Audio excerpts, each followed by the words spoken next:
საერთაშორისო გამოფენების როლი ექსპორტის სახალისებაში ბერლინში 16-25 იანვარს საერთაშორისო გამოფენა მწვანე კვირეული გაიმართა, სადაც 50-ზე მეტი ქვეყნიდან 1600-მდე ადგილობრივი და საერთაშორისო კომპანია მონაწილეობდა.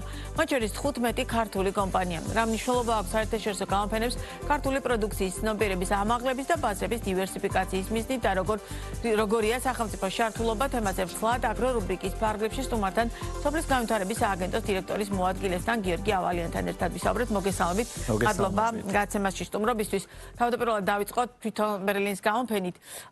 რამდენად წარმატებულად აფასებთ თავად სააგენტო ამ გამოფენას და ქართველი რა პრინციპით შეირჩნენ ქართველი მეწარმეები, ამას აქვს ძალიან მნიშვნელობა, მუდმივად არის ხოლმე ამაზე კითხვები, იმისთვის რომ მაქსიმალურად მივაწოდოთ მაყურებელს ინფორმაცია, როგორ მოხდა ის 15 კომპანია ამ გამოფენაზე. Როგორც დიდი მადლობა თემით დაინტერესებისთვის. ჩვენ დავიწყეთ გამოფენებს საერთაშორისო გამოფენები ბერლინით, ასე ვთქვათ, Green Week-ით.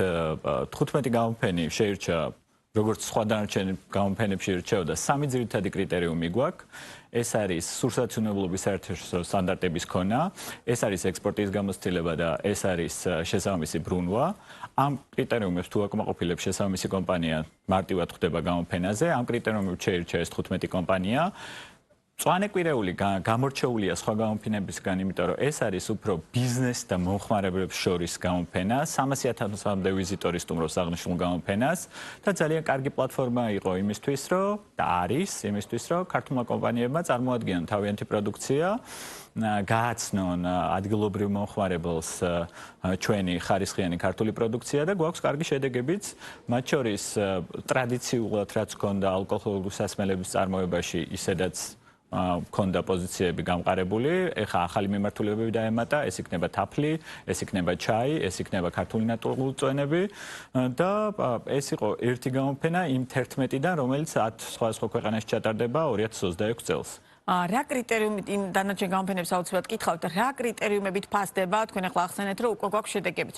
აი როგორ აფასებთ მაგალითად ესა თუ ის გამოფენა არის თუ არა შედეგიანი, თუნდაც იმ 15 კომპანიისთვის, რომლებმაც მიიღეს მაშინ. მოდით ორ ნაწილად გავყოთ ეს საკითხი. პირველი რასაკვირველია და უპირველესი არის ის, რომ იზრდება ექსპორტი და ხდება ბაზრების დივერსიფიცირება და აქ არ არის აუცილებელი, შეიძლება ჩვენ გერმანიაში ვართ, მაგრამ ეს არის საერთაშორისო გამოფენა, მაგრამ შეიძლება ქართულმა კომპანიამ გერმანიაში ნახოს სხვა ქვეყნის წარმომადგენელი და იქ მოახდინოს შესაბამისად ექსპორტი და მეორე ნაწილი რაც არანაკლებ მნიშვნელოვანია არის ის, რომ ქართული კომპანიები თვითონ საერთაშორისო გამოფენებზე ყოფნით ეცნობიან იმ თანამედროვე გამოწვევებს, რაც არის საერთაშორისო ბაზარზე. ეს იქნება შეფუთვა, ეს იქნება მოთხოვნები თვითონ მომხმარებელს რა აქვს, ეს იქნება სხვადასხვა სახის პროდუქციის მიმართულებით, თქვათ, რა ასორტიმენტი შეიძლება შეირჩეს, რომ გაიგზავნოს საექსპორტოდ და ასე შემდეგ.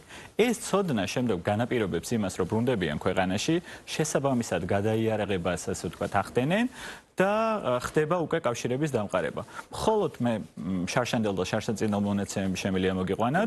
შარშან დაახლოებით 2,5 მილიონი ექსპორტი განახორციელეს ქართულმა კომპანიებმა, დაახლოებით 55 კომპანია მონაწილეობდა ჩვენ საერთაშორისო გამოფენებში.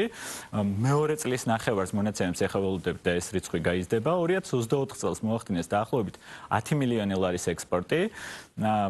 და ეს ხო არ არის თქვათ ერთჯერადი, ხო? გააგზავნა ექსპორტზე და ეს ურთიერთობა რჩება და შემდგომში ვითარდება და ეს არის სწორედ რომ ნაბიჯ-ნაბიჯ ჩვენ არ ვჩერდებით, ყველა კარებზე ვაკაკუნებთ, ვესაუბრებით ჩვენს ქართულ ხარისხიან აგროპროდუქციაზე და შედეგებიც გვაქვს და სამომავლოდ უფრო მეტიც იქნება. რა პრინციპით ირჩევა ახლა თვითონ გამოფენები? მაგალითად რომელ გამოფენაში უნდა მიიღოთ მონაწილეობა, თქვენ ახლა ახსენეთ რომ ეს იყო დავიწყეთ ბერლინი და აგრძელებ დანარჩენი გამოფენებიც იქნება.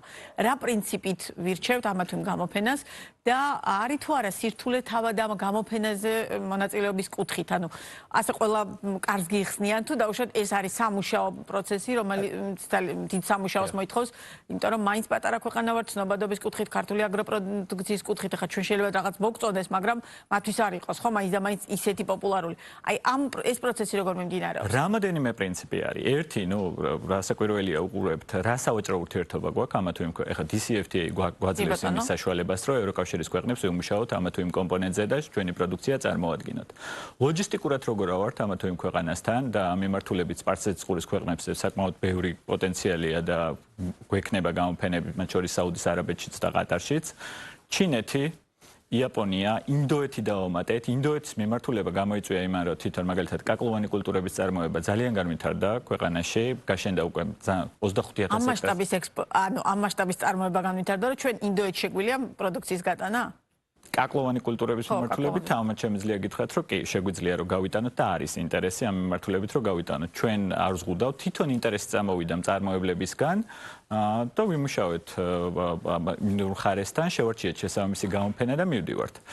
გამოფენების ნაწილი მნიშვნელოვანია, ქართული ნაციონალური პავილიონი უზრუნველყოფს ნდობას ბევრ საკითხთან მიმართებაში. მაგალითისთვის, როცა უცხოელი შემსრულებელი ხედავს, რომ წლების განმავლობაში არსებობს ქვეყანა საქართველოს, სადაც აქ ნაციონალური პავილიონი, სტაბილურად არიან წარმოდგენილი ქვეყნები, უყურებს, რომ ეს ასე ვთქვათ, ყოველწლიური, ასე ვთქვათ, მათ მონაწილეობა არ წყდება, აჩენს, შეიძლება პირველ წელს არ მოვიდეს, მეორე წელს არ მოვიდეს, მესამე წელს აუცილებლად მოვა და კითხავს, რომ რას აკეთებთ, როგორ ხართ და ჩვენ ზუსტად მაგისთვის ვართ მზად და ამისთვის მუშაობთ.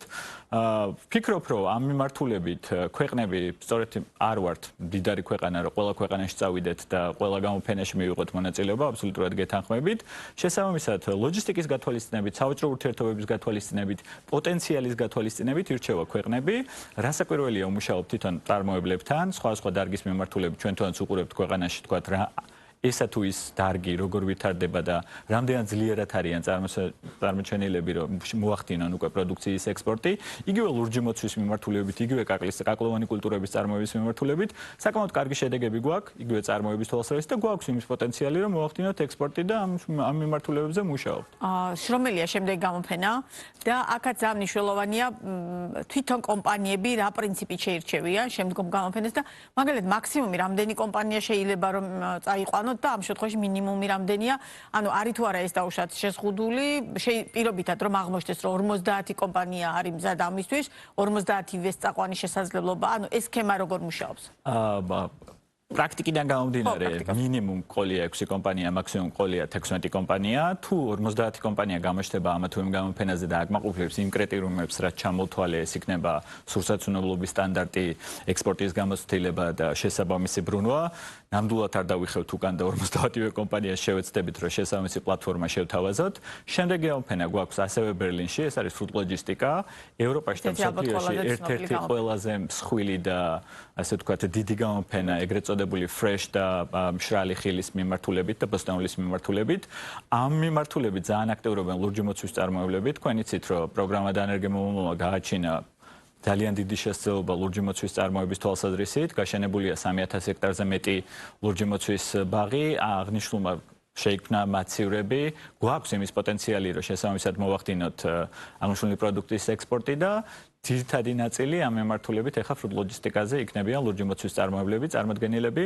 შარშან და შარშანწინ ჰქონდა ძალიან კარგი წარმატების მაგალითები, როცა რამოდენიმე კომპანიამ შეძლო გაერთიანდა და რაღაცა რაოდენობის ლურჯი მოცვი, ამ შემთხვევაში 70 ტონაზეა საუბარი, გაიგზავნა გერმანიაში, რაც ძალიან კარგი შედეგია.